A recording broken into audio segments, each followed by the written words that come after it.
"This isn't your house anymore." That's what my mother's new husband said before his fist cracked across my face. The same porch where my father once taught me how to measure wood now smelled of cheap beer and betrayal. My mother stood behind him, frozen her hand gripping the door frame like it could keep her from choosing sides. 11 years away, and somehow I was the intruder in my own home. I didn't fight back. I just looked at him calm and steady while his rage filled the silence. Because what he didn't know was that I already owned everything behind that door. What would you do, walk away in silence, or take back what your father built with his own hands? When I left Maine 11 years ago, I told myself I'd never come back. I packed my life into 2 suitcases, caught the last train out of Portland, and promised my reflection in the train window that I was done chasing ghosts. Back then, I was 23, newly licensed as an architect, and desperate to prove that I could build something of my own. Chicago gave me that chance. Skyscrapers, deadlines, clients who saw my blueprints as gospel. For a while, success drowned out the sound of the sea I grew up beside. But no amount of city lights can outshine guilt. My father, Michael Morgan, had been a craftsman, boat builder, dreamer, and the kind of man who measured twice, cut once, and loved forever.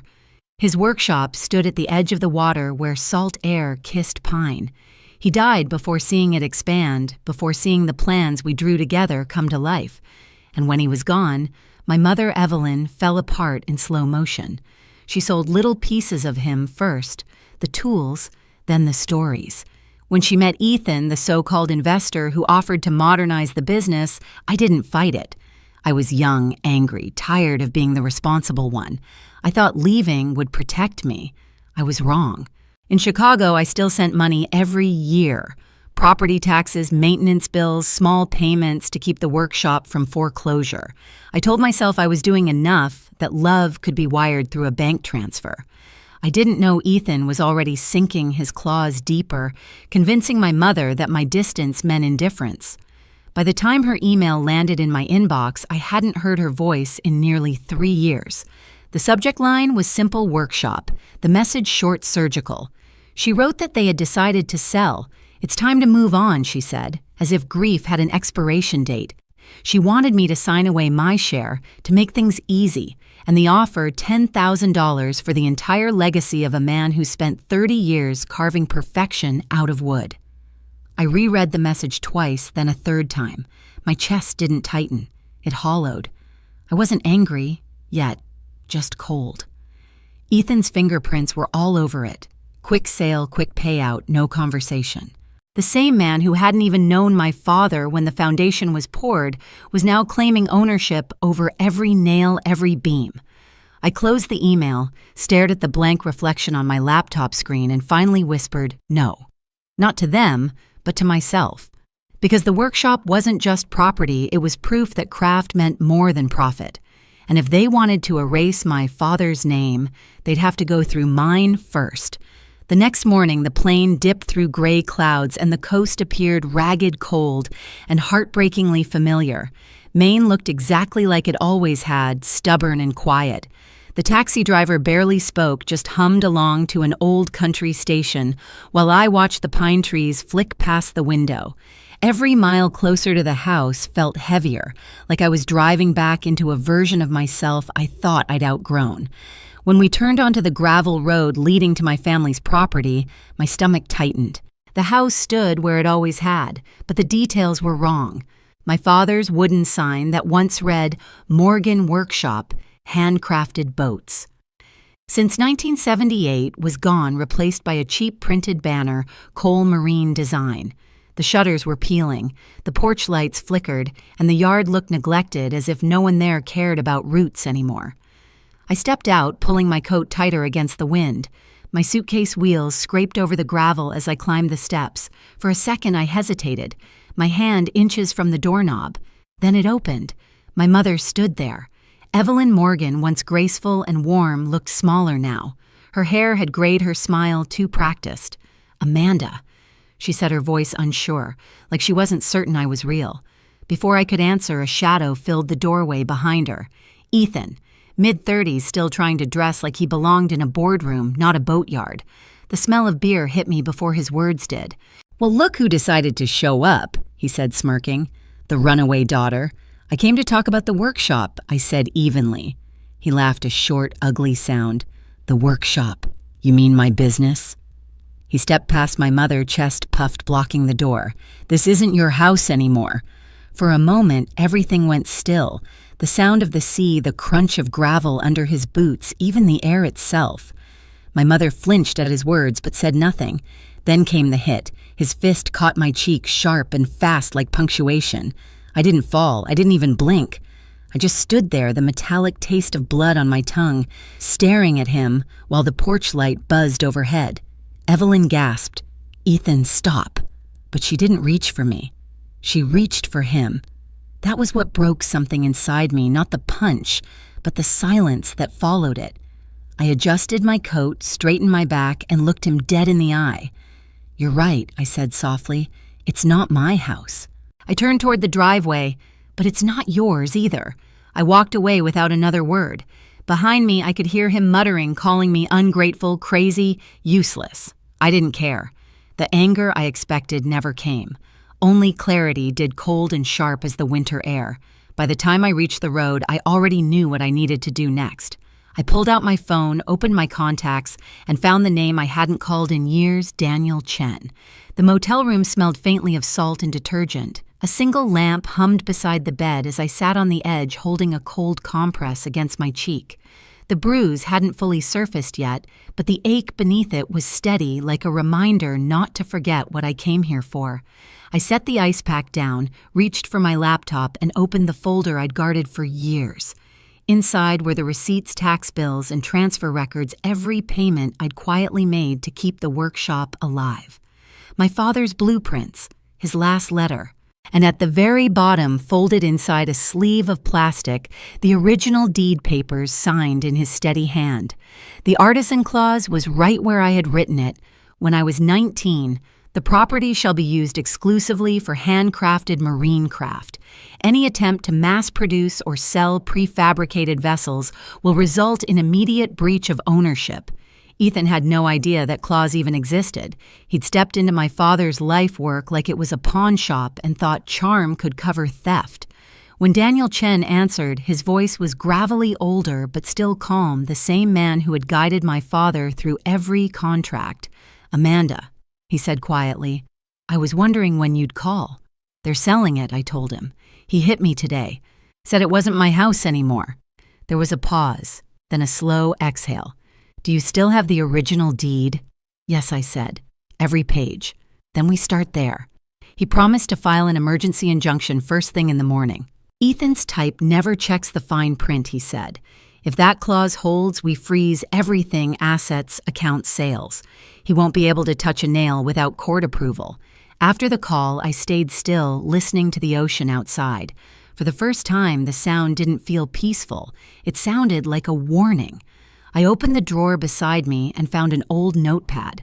On the first page, I wrote down everything Ethan had done, the fake sale, the forged documents, the blow to my face, my mother's silence. It wasn't a diary entry. It was evidence. Around 2 a.m., I drove down to the waterfront. The workshop lights were still on. Through the dusty windows, I saw Ethan pacing, phone pressed to his ear, the banner Cole Marine Design hanging behind him. He was already trying to unload my father's legacy to someone else. I gripped the steering wheel and whispered, "Go ahead. Sell it. I dare you." Then I drove back to the motel, slipped the deed papers under my pillow, and finally let my body relax. I wasn't just my father's daughter anymore. I was his final defense. By sunrise, the storm would begin, only this time I'd be the one holding the hammer. The next morning broke cold and white, the kind of morning that bit straight through your coat. I stood outside the courthouse with Daniel Chen, my father's oldest friend, his silver hair stirring in the wind. He carried a folder thick enough to crush a man's confidence, and I carried my father's leather notebook, the one that still smelled faintly of sawdust.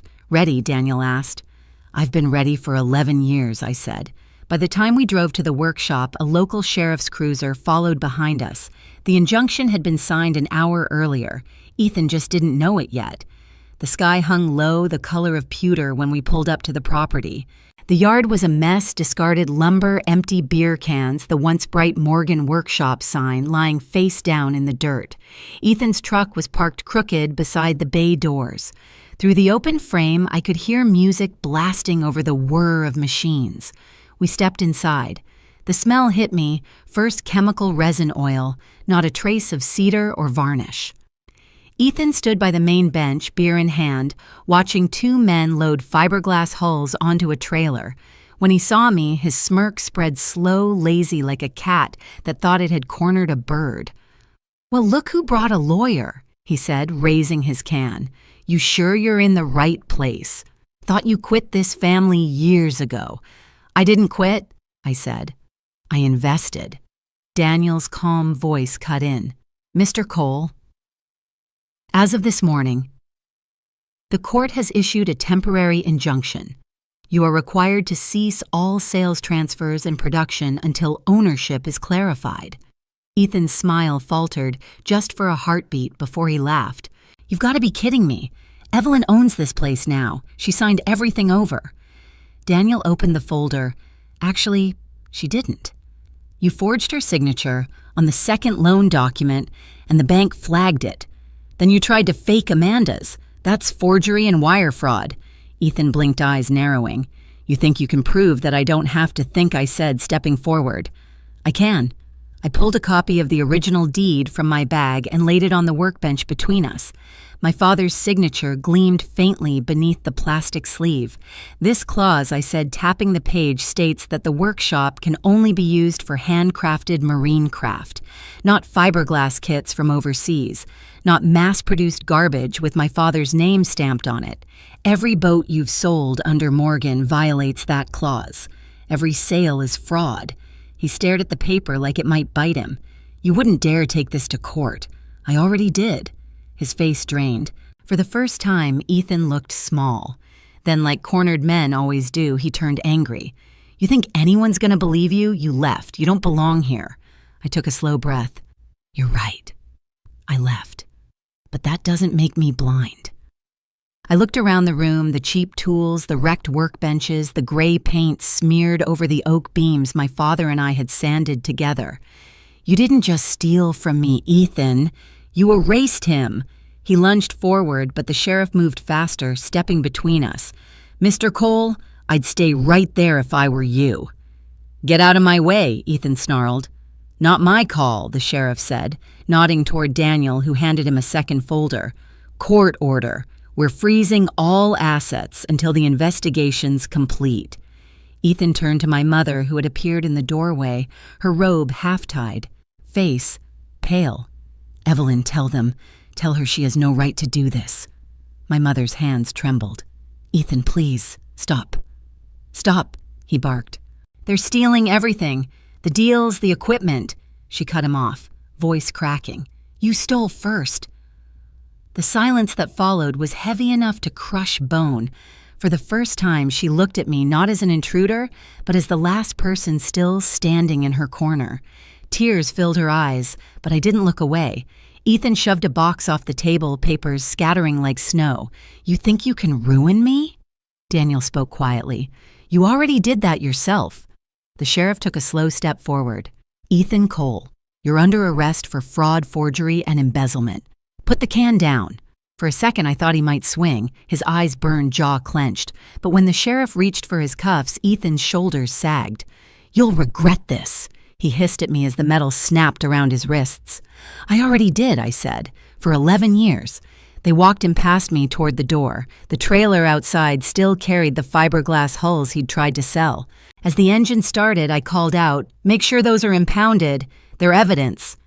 Ethan twisted in the back seat, face pressed against the window, shouting words I couldn't hear over the hum of the cruiser. When the car disappeared down the road, the silence that replaced it was almost too loud. My mother leaned against the doorway, shaking. I didn't know she whispered. "He said it was just business, that he'd make your father proud." I stared at her for a long moment. Dad didn't build this place for business. He built it for integrity. She nodded slowly, her face crumpling. "I was lonely, Amanda." "I know," I said softly, "but loneliness isn't an excuse to destroy someone's legacy." Daniel cleared his throat gently. "Amanda, the injunction is secure. We'll start the audit tomorrow." I nodded, then walked to the center of the workshop. The air was thick with dust and paint fumes, but beneath it lingered something faint, the ghost of cedar and salt. I knelt, touched the floorboards, and let my palm rest on the wood. My father's initials were still carved near the corner, barely visible beneath the grime. I closed my eyes and whispered, "We did it, Dad." Behind me, my mother's sobs turned into quiet breaths. Daniel packed the papers, the sheriff's radio crackled somewhere outside. For a long moment, no one spoke. Then I stood. "We'll restore everything I said. No banners, no fake brand names, just Morgan." My mother wiped her eyes. "You really think you can fix it?" I looked around the ruined space, the stripped walls, the missing tools, the empty racks where masterpieces once stood. "I don't need to fix it," I said. "I just need to rebuild it." When the last light of the day slid across the floor, I caught my reflection in one of the windows. For the first time, I didn't look like the runaway daughter or the outsider. I looked like someone coming home. As Daniel and the sheriff left, I stayed behind. The workshop creaked in the wind, old and wounded, but still standing. I walked to the table, picked up my father's compass, the only tool Ethan hadn't touched, and set it in the center. He thought the workshop was a business. He thought the house was his. He thought the fight was over. He was wrong about all three. Outside, the first snow of the season began to fall, catching the last light like silver dust. I leaned against the doorway, the same one where Ethan had struck me, and exhaled. For the first time in over a decade, the air felt clean. The war was over, and the legacy was mine to protect. Ethan's trial didn't take long.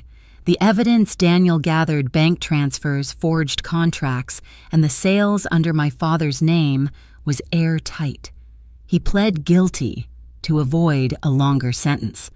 7 years in state prison. When the verdict was read, my mother sat in the back of the courtroom, hands clasped so tightly her knuckles turned white. She didn't look at me when it ended, but she whispered, "I'm sorry," and for once I believed her. I stayed in Maine for weeks after the sentencing. Each morning I unlocked the workshop, rolled up my sleeves, and began the slow process of reclaiming what was ours. The gray paint came off the oak beams, one layer at a time. I scrubbed the floors, replaced the broken windows, and restored the sign that had once hung proudly by the Road Morgan workshop. Handcrafted boats since 1978. One afternoon, while sweeping under the main bench, my broom caught on something solid.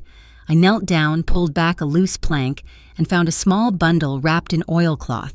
Inside were my father's chisels, his compass, and a folded note edges yellowed. "For when you come home." I sat on the dusty floor, holding the tools like relics. The ache in my chest wasn't grief anymore, it was peace. My father's hands had built the legacy, but mine had brought it back to life. The day I rehung my father's sign, the air was sharp with salt and sawdust. The workshop stood proud again. No banners, no noise, just wood and silence. I ran my hand across the letters Morgan Workshop. Handcrafted boats since 1978. For years, I thought leaving meant abandoning him, but now I understand it was preparation. I had to leave to become strong enough to come back. Ethan's arrest wasn't victory. Rebuilding was. Justice wasn't about punishment, it was about restoration, about refusing to let greed rewrite love. My father's name didn't survive because of courts or lawyers. It survived because I refused to surrender what he built. Sometimes the people who should protect us are the ones who sell us out. But even then, you still have the power to reclaim what's rightfully yours. If you've ever been betrayed by your own family, tell me, what did you do next? Did you walk away or fight back? Comment below. I read every story. And when this video ends, don't stop here. Watch the next stories about family betrayal, silent revenge, and redemption after loss. You might find a piece of your own story waiting there.